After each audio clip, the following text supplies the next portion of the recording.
Well, my name's Mike Campbell, County Judge here in Clay County, and we've got a major event coming up on Thursday here at the Clay County Memorial Hospital, and that is a regular blood drive that we've been having for many years. I have with me today Sheree Evangelista, who is head of the lab here in Clay County, but also I have Jennifer Reisinger, who's with the Texas Blood Institute, and each of you have been kind enough to join me this afternoon. And Jennifer, my first question is, you appear to be in your car. Where are you checking in from? Right now, I am driving through Archer County, headed back to Wichita County. Okay, but you stopped. You're not driving right now. No, I'm sitting still right now. Okay, I just want to be sure about that. And Sheree is from Clay County Memorial Hospital. How are things at the hospital right now, Sheree? So far, so good. We are technically in lockdown, so when you visit the hospital, you will notice your temperatures will be checked, you will be interviewed and screened, and they will give you a band so you can wear that while you are at the hospital. And all the employees, every time they go out and come in, temperatures are monitored. Okay, so very, very good. And Sheree is the one, when you see my reports of how things are in Clay County, she's the one I get them from. So that is, she's a very important person to us, no doubt about that. Oh, thank you. Jen, I agree. Let's talk about the importance of giving blood, first of all, and then we'll talk a little bit about what precautions we're going to take for those that choose to give blood next Thursday.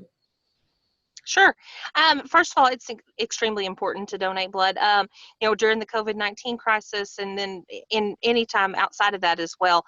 Somebody actually needs blood every 2 seconds, and blood cannot be made in a laboratory.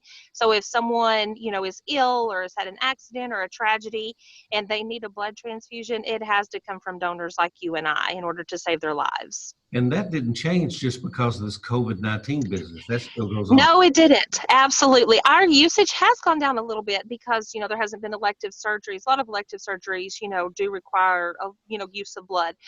So our usage has gone down just a little bit, which is good because our donor rate has definitely dropped. We're not going to schools to have blood drives, and there's a lot of places that are closed down, and those were places that we always went to have blood drives. So we've had a lot less donors right now, and that's another reason why we appreciate you guys so much for hosting this blood drive in Henrietta next week, so that we can reach out to donors who are willing and able to donate.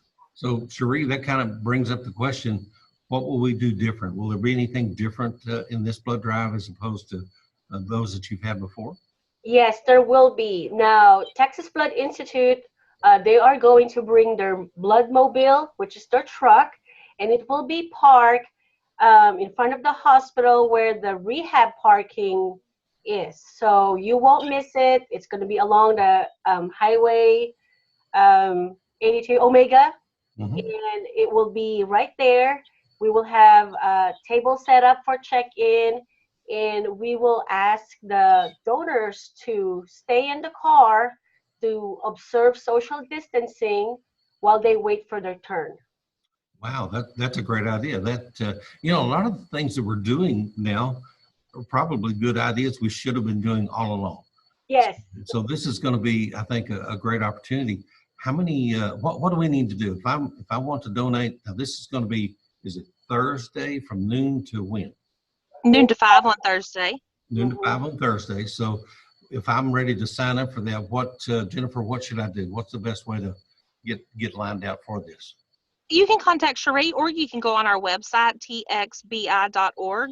You can put in, the Henrietta zip code, and it'll bring up the blood drive, and then you can just designate an appointment slot.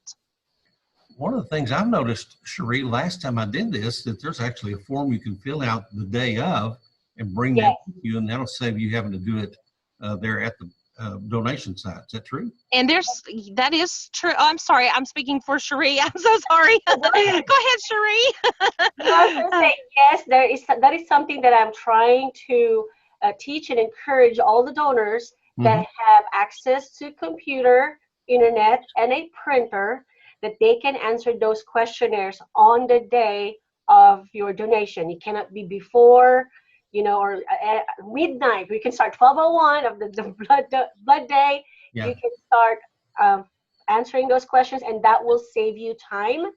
Instead of sitting and waiting for your turn, you Mhm. just have to, after you finish all your questionnaires, print out the QR code, and TBI will scan it, and you're good to go. Yeah, And thanks. actually, I have a very exciting update to that. Oh, Now, and I know you'll really appreciate this being tech savvy, but now people can do it from their smartphone. ah, So you don't Awesome! have access to a printer. I know, isn't that so awesome? That's something that we've wanted to implement for a very long time, and now we finally have gotten, up to date on that. So you can actually, while you're waiting, if you pull up, and because we are doing some social distancing, we're definitely practicing that on the Blood Mobile. So, we're only allowing a certain number of people in the bus at one time. So if you come and you have to wait, while you're waiting, you can just pull out your smartphone and answer all of your questions. And then when you get on the bus, you can just show that, like Sheree said, there was a form that you had to show, and we scanned the barcodes. Now you can just show us your phone. So that is a huge improvement. So exciting. Yes! Yes, yes. I go into a Ranger game. You just show your phone, they scan it, and they get you right in. Yes! Exactly. Great idea. Exactly. It's a great idea. So we're excited about that. That's been super helpful. Now, a question that I've had when giving blood, what happens to your blood when it leaves Henrietta, Texas? Where will it go and where will it be used? I love that you asked that. That's a great question. Okay, so what we do, we take it to our laboratory in Oklahoma City. From there, whenever you donate, we take those vials. We test all of those vials. Those are the samples. We put it through rigorous testing just to make sure that it's safe to go to a patient. From there, it is distributed back here into North Texas. We provide every single drop of blood to Clay County Memorial Hospital, Cal West, United Regional, Nocona Hospital, all of the area hospitals. So whenever we find out, what the hospital's needs are, they call us and say we need 2 O negs and, 4 B positives, whatever the case might be, then we bring those back to them as they need it. Very, very good. So nothing's wasted. You use every bit of it.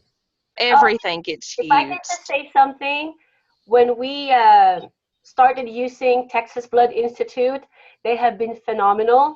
We've never had any issues. They've always have blood available for us. We never had to scarce, for like, well, they don't have it. They've always delivered. And so we just love Texas Blood Institute. And Jennifer. Thank you so much. Oh, thank you, Sheree. Thank you so much for that. We try very, very hard.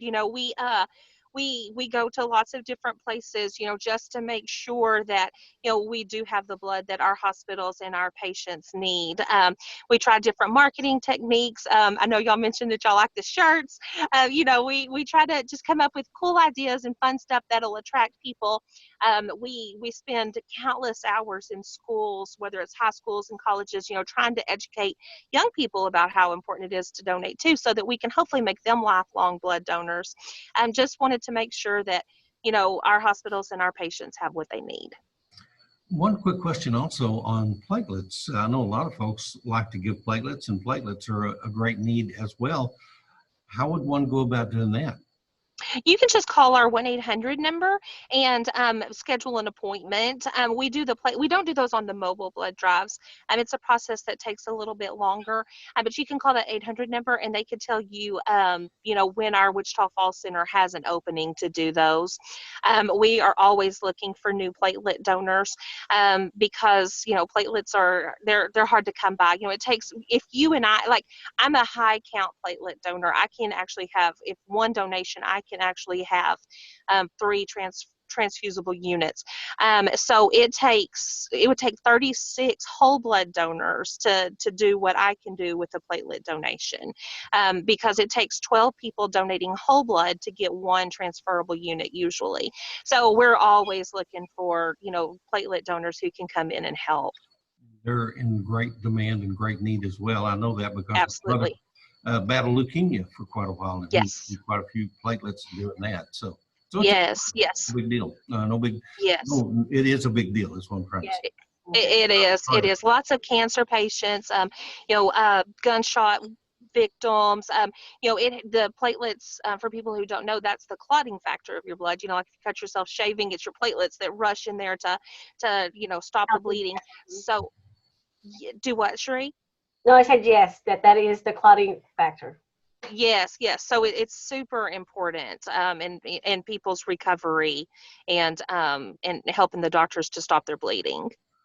One quick final question, and people always ask, and I know if you've never given blood before, you may be a little squeamish or concerned about doing that. Sheree, what's the process like? How long does it take, and does it hurt? Well, it does hurt because it is a needle stick. Let me just put it out there. But it doesn't hurt as much. It is something that is very, very bearable. And sometimes, if you are lucky, you won't even feel a thing. But and the process could take 30 to 45 minutes, depending on if you answered your questionnaires, ahead of time, if there's a long line or difficult stick. But I'm just thinking this time we have more time in our hands, and hopefully, time wouldn't be an issue. But really, 30 to 45 minutes is a long time. I was talking to Ben the other day, and he said that the turnaround time is like 30 minutes for the blood mobile. So, you know, that is because I've been answering my questionnaires prior, and that has helped tremendously because I don't have to wait for another time when the tech can come and do my hematocrit or my iron and check my temperatures and all that. It's like as soon as I sat down for an interview, I'm done, and then I wait for my turn to get stuck. And you have your bag, yes. And I Yeah, have my t-shirt. Hey, there you go. That's right. Get your t-shirt. Yeah, usually whenever people do fill out their Donor Express, it takes at least 15 minutes off the process. And just want to let everybody know, we tell everybody to expect 45 minutes to an hour, and that's start to finish. The needle's not going to be in your arm that long.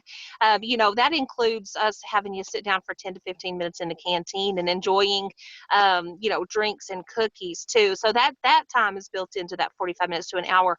We always tell people to, eat something before they donate and to drink plenty of fluids. The more hydrated you are, it just helps to plump up your vein, and it will reduce the amount of time that the needle is in your arm. So if you're planning on coming to donate, please eat something first and drink plenty of fluids, and hopefully that'll kind of shorten your donation time as well. You have my favorite cookies. That's always good. Are they the Nutter Butters? Yes. Yes. Everybody's favorite is the Nutter Butter. Oh, I have another thing to say. Last blood drive, there was a question about, patients' underlying condition, especially being a diabetic. A lot of donors are thinking they can't donate anymore because they're taking medicines and things like that. And I was told that if your sugar is well maintained, being monitored, it's not up and down, up and down. And so basically, if your sugar is regulated, you can donate. And prior to that, I always tell this to the possible donors, come and fill out the questionnaire. Because if you think you can't, that could be wrong. There's a lot of wrong impression of I can't, donate because I'm taking this kind of medication. But things have changed, and you're going to be able to donate depending if you are healthy. That day your sugar is good, is well regulated, and what I like about Texas Blood Institute, they are very strict. They are, as much as they need blood, they're not just going to pick up whoever and, hey, give me some blood. They're going to make sure that the donor is healthy and able to give. And also, they're going to make sure that the possible recipient will be safe. And it's not going to get more illness or diseases because of the donors, taking and stuff like that. Although if you are taking antibiotics currently, that is a no-no. They won't accept that because, you can transfer that antibiotic to a person, and that person, the possible recipient, can be allergic to that antibiotic that you're taking. So, That's right. very good. Yeah, that's great. Thank you so much. I appreciate you bringing that up. And I love the fact that you mentioned, if you think that, maybe you've been told in the past that you couldn't donate, there's always changes because we're regulated by the FDA. We do everything, that they tell us to. And as they learn more, they change some of the rules. So, there's people who say, oh, I got a tattoo, 12 months ago, I can't donate blood. Well, if you got it at a licensed tattoo parlor, you could come and donate the same day that you got the tattoo now. Things are constantly changing as people get educated. So yes, if you're interested in donating, like Sheree said, come and see us, because there's so many people that say, oh, I can't donate, but I would, and we're like, just try. And then they try, and by golly, they were able to. And so they got to save 3 lives, and, they felt good about it. And, it definitely helped us and the patients that we serve as well. That's good news to me for the tattoos. Yeah, yes, right. Now you know. So, quick final question. What is our goal for next Thursday? We're going to start at noon on Thursday, which is April the, what is that? 23rd. April the 23rd. We're going to meet over at the hospital in the parking lot. And yes. the blood bill is from noon to whenever you get done, probably. Uh-huh. How many folks do you expect to have? What's our goal for Thursday? Our goal is to have at least 20 people.